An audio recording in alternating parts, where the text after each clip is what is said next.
Oman সরকার 2026 সালের April মাস থেকে শ্রমবাজার এবং ভিসা নিয়মে বেশ কিছু গুরুত্বপূর্ণ পরিবর্তন এনেছে। বিশেষ করে প্রবাসী কর্মীদের জন্য কাজের সুযোগ এবং রেসিডেন্সি পারমিটের ক্ষেত্রে নতুন কিছু আপডেট রয়েছে। বর্তমান পরিস্থিতির আলোকে ওমানের কাজের ভিসার নতুন নিয়মগুলো নিচে দেওয়া হলো। কাজের ভিসার নতুন আপডেট, এপ্রিল 2026। ভিসা নিষেধাজ্ঞা শিথিল। বেশ কিছু পেশায় দীর্ঘদিনের ভিসা নিষেধাজ্ঞা শিথিল করা হয়েছে। বিশেষ করে নির্মাণ খাত, কনস্ট্রাকশন, কারিগরি কাজ এবং দক্ষ পেশাদারদের জন্য নতুন কাজের ভিসা ইস্যু করার প্রক্রিয়া আরও সহজ করা হয়েছে। স্মার্ট কার্ড ও ডিজিটাল প্রসেস। এখন থেকে নতুন ভিসার আবেদন এবং নবায়ন প্রক্রিয়া সম্পূর্ণ ডিজিটাল এবং ওমান পুলিশের আরওপি অনলাইন পোর্টালের মাধ্যমে সম্পন্ন করতে হচ্ছে। 2.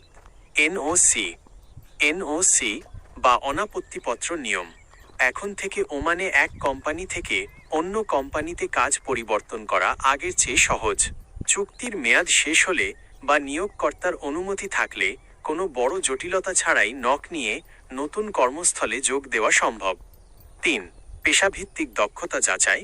প্লাম্বিং, ইলেকট্রিশিয়ান বা মেকানিকের মতো কারিগরি কাজের জন্য এখন অনুমোদিত প্রতিষ্ঠান থেকে দক্ষতার সার্টিফিকেট, ট্রেড টেস্ট সার্টিফিকেট থাকা বাধ্যতামূলক করা হয়েছে।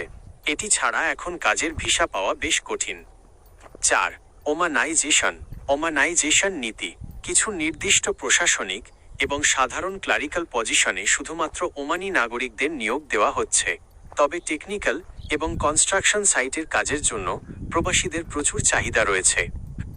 ভিসার জন্য প্রয়োজনীয় কাগজপত্র। আপনি যদি এপ্রিল 2026 বা এর পরবর্তী সময়ে ভিসার আবেদন করতে চান, তবে নিচের বিষয়গুলো নিশ্চিত করুন।